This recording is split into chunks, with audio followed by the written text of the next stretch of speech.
store files on it, and they are secured by your fingerprint. You can only access the files after showing the finger to your stick. So we went to the Sony site and we downloaded the driver so we could fix the false alarm. And then we realized that it wasn't a false alarm. What we were alerting about was that there's a rootkit on your system. And there was a rootkit on your system, installed again by a Sony product. Now, of course, it's a totally different Sony. Sony BMG has nothing to do with Sony Electronics, which built this thing. But it's the same company, owned by the same Japanese host. Well, we made this thing public on Monday last week. That's when we announced it, after spending a month trying to contact anybody at Sony to acknowledge this, to work with us, to get it fixed. We never got a response.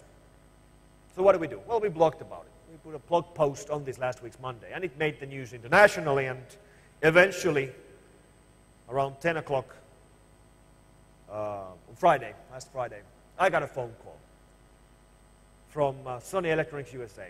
Two guys called me up and said that they wanted to call us and thank us for bringing this into their knowledge. And they would like to apologize for not responding earlier. And they promised to set up an email address for us so we can reach them for sure next time we find something from the Sony products. So if it would happen for the third time, I think next time we would be able to reach these guys. It is a good product, though. It's a pity they had to put a rootkit in there.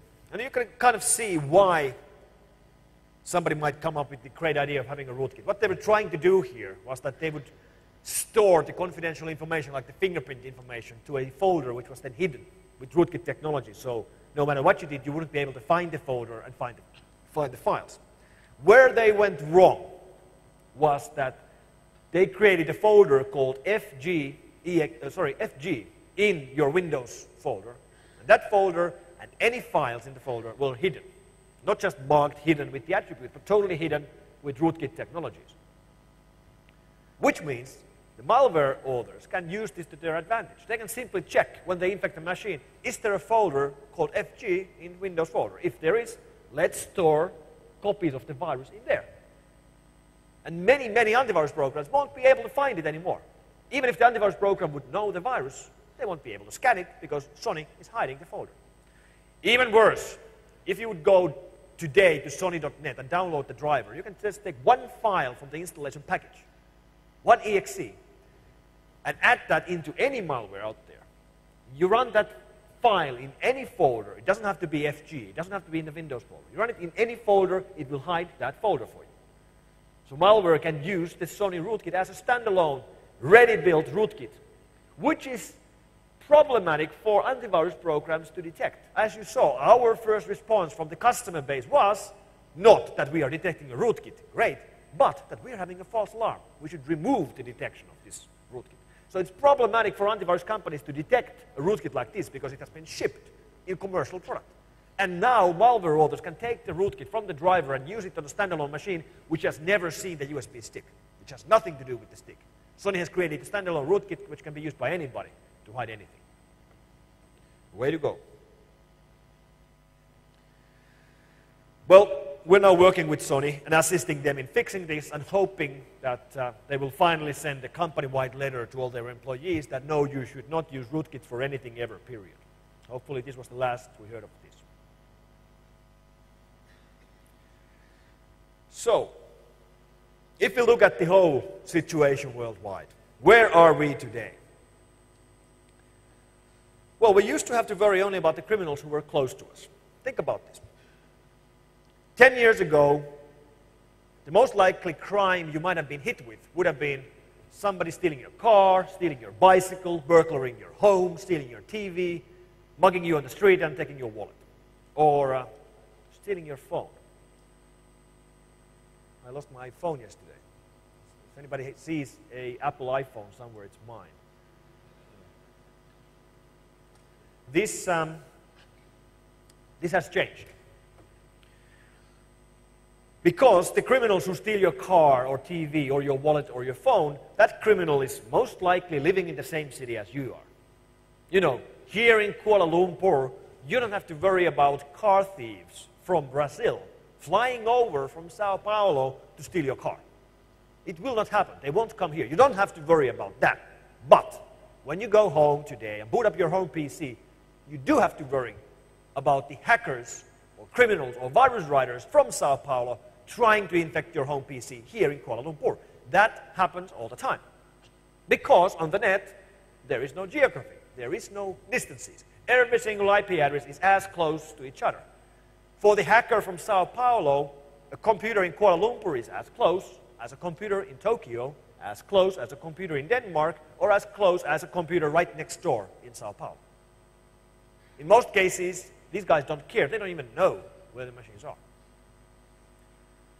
So this has changed. And it really means that the people who have the opportunities to do these crimes are often victims of the circumstances and of their own societies. People with the skills to do great things with computers, but they happen to be living in a place where they have no opportunities. Somewhere in the middle of Siberia, in Russia, in rural China, in the slums of Sao Paulo. No jobs, no dot-com boom. Nobody's going to hire you with your mad TCP/IP skills. There's no way for you to earn your living in the slums of Sao Paulo, no matter how great hacker you are, by working for a legal job, because there's no businesses there to hire you for the most part. So what are these people supposed to do?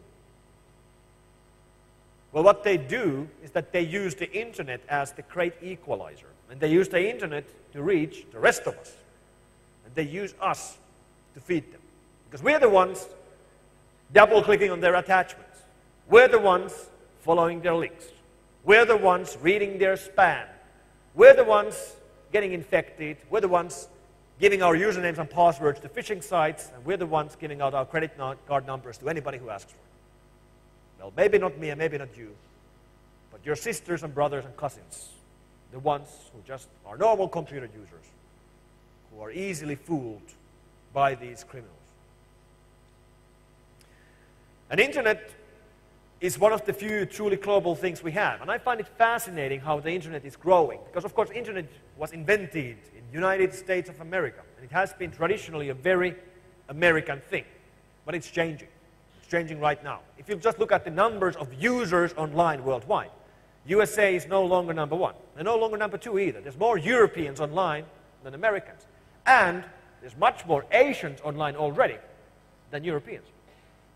And this is only going to this development is only going to get faster. Because if you look at the penetration rate of internet in USA is 70%, or very close to it, probably over 70% by now. In Asia as a whole, it's only 10%. Asia is already number one, and the penetration rate is only 10%. So in 5 years or 10 years from now, internet is going to be largely Asian. English parts of the internet are going to be a pretty insignificant side note somewhere on the sidelines. That's what's going to happen. And this also means that over the next 5 to 10 years, we will be having hundreds of millions of Asian computers getting online. Who's going to protect them? How are they going to be protected? What kind of problems will that bring to us? And I also claim that computer crime is the fastest growing segment of all the IT segments. Everything in IT industry is growing fast, but nothing is growing as fast as crime. Think about that. We're all in the wrong business. The biggest money is being made by the criminals. Let me prove my point. This photo was found from a drop site used by a phishing gang. A site where they were sending the stolen credentials and stolen usernames and passwords. Those are $100 bills. Somebody tried estimating how much money there is in this picture, and they ended up with roughly $2 million. So how on earth do these guys actually do it? Like, how do you turn viruses into cash? Well, most of the techniques are well known and have been around for a number of years, like sending spam through the infected computers. That's perfectly well understood, still going around in massive scales. Or launching denial of service attacks against websites, then asking for money to stop the attacks. Blackmailing and ransoming with denial of service.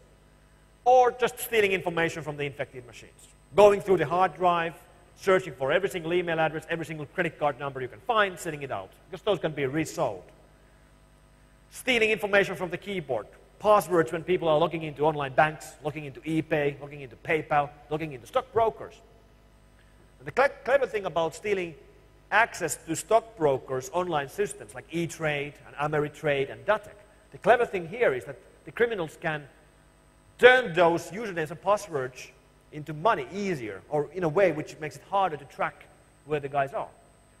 Because once you've stolen passwords to a few thousand E-Trade accounts, what you don't do is that you log into these accounts, sell all the stock to liquidate these stocks, and then wire the money away. No, that would be a stupid idea, because it would be fairly easy to track where the money went. Well, surely it could go to a money mule, but still, it's a much better idea, and this is what the criminals are doing today, is that they get 1,000 stolen E-Trade accounts, then they set up one legal E-Trade account, a real account in their own name, and invest $10,000 into some real stock, some cheap, thinly traded penny stock. Then they log into these stolen E-Trade accounts, sell all the stocks these people have, and invest all that money into the same stock, this penny stock that they just bought 15 minutes earlier, creating massive need for that single stock, which has been thinly traded, doubling or tripling the price of the stock within a day. And then in the afternoon, they sell the stock they bought in the morning for $10,000 for $30,000. And it's perfectly legal money. They can show the paperwork. Sir, where did you get this money? Well, I made a great investment. I can show it to you. If you need any investment advice, just talk to me. Same thing in these guys who steal poker credentials. As you know, online gambling and online poker playing is a global phenomenon. People playing Texas Hold'em online for real money. Real euros, real dollars, real ringgits. And there's tons of malware out there that tries to steal usernames and passwords to poker sites. And again, what the guys, once they've stolen these accounts, what they don't do is that they would log into this poker gambling application as you, and then wire the money away. Because it would be easy to find where the money went. No. What they do is that they log into this poker application with your username and your password, and then they start a new game, new table. And from another computer, they go to the same table with their own account. And then they play with your account and their own account against each other. And when they play with your account, they play badly. I'll raise that, with $5,000. And of course, they zero out your account, moving all the money away. Again, it looks legal. Sir, where did you get this money? I won it in a game of poker. I was really lucky. I can show it to you. I can prove where the money came from. It's laundered money. It also shows how hard it might be then for the victim to recover. If you're the victim, you notice this the next day. You log into your poker application to have a nice game of poker, only to realize that you have zero money left. So you call the administrators. Help me.